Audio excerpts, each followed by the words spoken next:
नमस्कार, मी पंजाब डक. आज आहे 4 ऑगस्ट 2026. आजच्या व्हिडिओमध्ये राज्यात परत एकदा मुसळधार पाऊस आणि काही ठिकाणी अतिमुसळधार पाऊस पडणार आहे त्याचा अंदाज ह्या व्हिडिओमध्ये देणारच आहे. पण त्या अगोदर काय करणार आहे, आज म्हणजे 4 ऑगस्ट पासून ते 7 ऑगस्टच्या दरम्यान राज्यात कुठं कुठं पाऊस पडणार, कसा पडणार आहे त्याचा अंदाज देणार आहे. तर राज्यात आज 4 ऑगस्ट, 5 आणि 6 ऑगस्टच्या दरम्यान या 3 दिवसामध्ये राज्यात विखुरलेल्या स्वरूपाचा पाऊस पडणार आहे. 22 मिनिटाचा, 10 मिनिटाचा, अर्ध्या तासाचा, 1 तासाचा असा पाऊस पडणार आहे म्हणून हा अंदाज लक्षात घ्यायचा. सर्वप्रथम हा कुठं पाऊस पडणार आहे, जे भाग आतापासून पावसामध्ये वंचित होते, म्हणजे ज्या भागात अद्यापही पाऊस पडलेला नाही त्या भागात हे पाऊस पडणार आहे.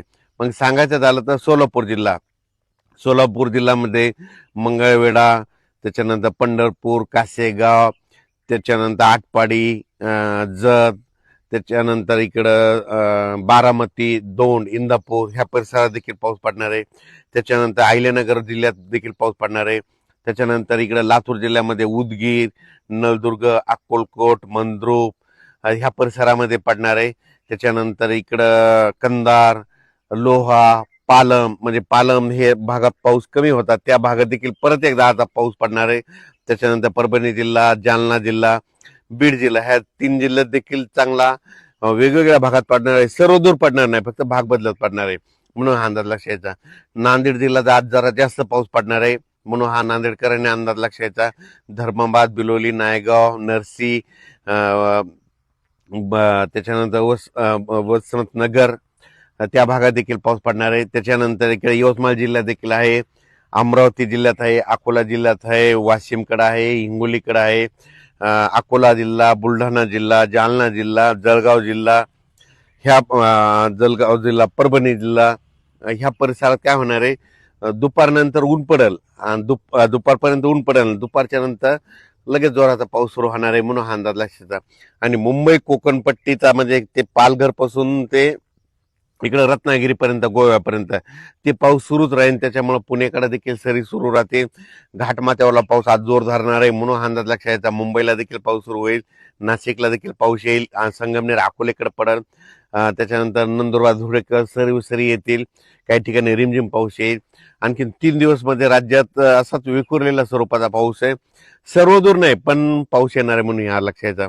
पण आता याच्यानंतर पाऊस कधी येणार आहे, तर राज्यातल्या शेतकऱ्याला 7 ऑगस्ट पासून ते 13 ऑगस्ट पर्यंत, 13-14 ऑगस्ट पर्यंत शेतीची कामे करण्यास वेळ आहे. त्या 5-7 दिवसामध्ये तुम्ही शेतीची कामे करून घ्या, कारण की राज्यामध्ये 15 ऑगस्टला म्हणजे यावर्षी नागपंचमीला पाऊस येणार आहे म्हणून हा अंदाज सर्व शेतकऱ्यांना लक्षात. सगळ्यात जास्त पूर्व विदर्भ आणि पश्चिम विदर्भ.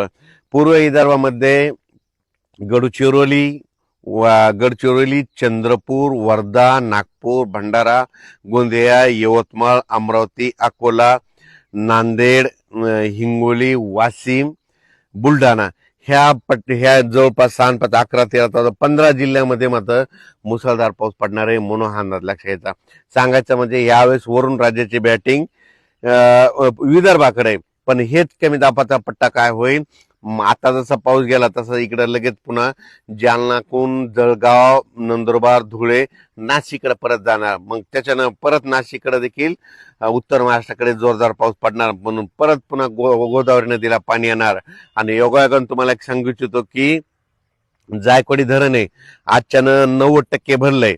तर तुम्हाला सांगतो 90 आणि 93% झाल्याच्या नंतर ते सोडणार आहे. तर जायकवाडी धरणातले जे जी नदी आहे गोदावरी नदी, ती पैठण पासून पुढे निघते, ती नांदेड पर्यंत आहे. ज्यांच्या मोठे असेल तर चालू असल्या तर ठेवा, पण बंद असल्या तर काढून घ्यायची तयारी ठेवा, कारण की जायकवाडी धरणाचं पाणी कधीही सुटू शकते, कारण वरतून आवक चालू आहे. 93% झाल्याच्या नंतर हे जायकवाडी धरणाचं पाणी सोडू शकते म्हणून हे त्याचे आदेश येतील, तुम्हाला निर्देश देखील येते, त्या आदेशाचं पालन करावं म्हणून शेतकऱ्याला माझी विनंती. नदीकाठचे गाय गोटे असतील तर तुम्ही तुमचे आता ह्या 2-3 दिवस चरायला सोडू नका, कारण की कोणत्याही क्षणी पाणी सोडू शकतात आणि एखादं पाणी सोडलं तर आपल्याला लक्षात येत नाही, मोबाईलचे चार्जिंग नसल्यामुळं मेसेज कळत नाही, त्याच्यामुळे तुम्ही तुमचं सतर्क राहावे.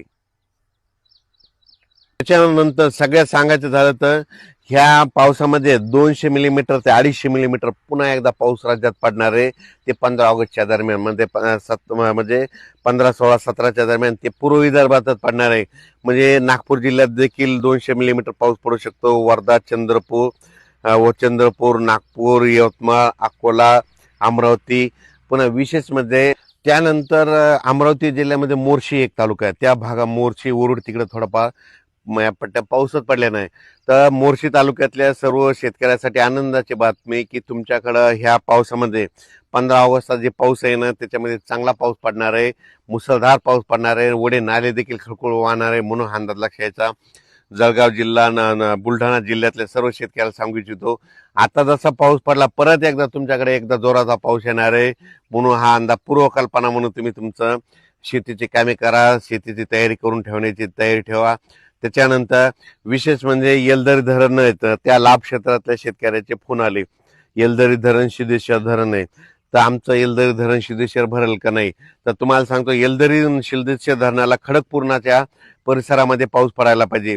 आणि खडकपूर्णा जे धरण आहे त्याला पाऊस पडायला बुलढाणा जिल्ह्यामध्ये विदर्भात पडायला पाहिजे. तर या पावसामध्ये विदर्भामध्ये त्या खडकपूर्णाच्या कॅचमेंट एरियामध्ये पाऊस पडणार आहे. त्याच्यामुळं खडकपूर्णा भरलं तर त्याचं पाणी येलदरीला येतंय, येलदरीचं पाणी सिद्धेश्वरला येतंय आणि त्याचा हिंगोली जिल्ह्याला फायदा होतो. म्हणून त्यांच्यासाठी आनंदाची बातमी. सप्टेंबर पर्यंत हे तिन्ही धरणं भरून जाणार आहेत म्हणून त्यांच्यासाठी आनंदाची बातमी. म्हणून हे देखील त्यांनी अंदाज लक्षात घ्यायचा. कोकणपट्टी घाटमाता, मुंबई पुणे नाशिक इगतपुरी, अकोले संगमनेर आणि इकडं कोल्हापूर त्या तिकडला आणि महाबळेश्वर त्या पट्ट्यातला पाऊस मध्ये आज ह्या 3 दिवस आणखीन जोर धरणार आहे. म्हणून हे लक्षात यायचं. 7 तारखेच्या नंतर ते देखील जोर ओसरत. पण त्याच्यानंतर परत 15 ऑगस्टला पुन्हा परत पाऊस सक्रिय होणार आहे. म्हणून हा अंदाज लक्षात यायचा. तुम्हाला सांगतो यावेळेस नागपंचमीच्या वेळेस पाऊस येणार आहे. गणपती आगमनाच्या वेळेस गणपतीच्या त्या 9 दिवसामध्ये देखील पाऊस येणार आहे. दसऱ्याला देखील पाऊस पडणार आहे. म्हणून हा अंदाज सर्व शेतकऱ्यांना लक्षात यायचा. तसेच तेलंगणातल्या शेतकऱ्यांना सांगू इच्छितो की आजच तेलंगणामध्ये जवळपास 4 ऑगस्ट 5 आणि 6च्या दरम्यान तेलंगणा, धर्माबाद, आदिला, डोंगरी तहसील तिकडे देखील पाऊस पडणार आहे. म्हणून अंदाज त्यांनी लक्षात द्यायचा. कर्नाटककडे देखील आज बऱ्याच भागामध्ये विखुरलेल्या स्वरूपाचा पाऊस पडणार आहे. म्हणून कर्नाटकच्या शेतकऱ्यांना अंदाज लक्षात द्यायचा. मध्य प्रदेशकडे मात्र खंडवा, उज्जैन, इंदोर त्या परिसरात मात्र 15 ऑगस्टच्या नंतर मुसळधार पाऊस पडणार आहे. म्हणून त्यांनी देखील अंदाज लक्षात घ्यायचा. आत्ता देखील तिकडे मध्य प्रदेशकडे पाऊस पडणार आहे.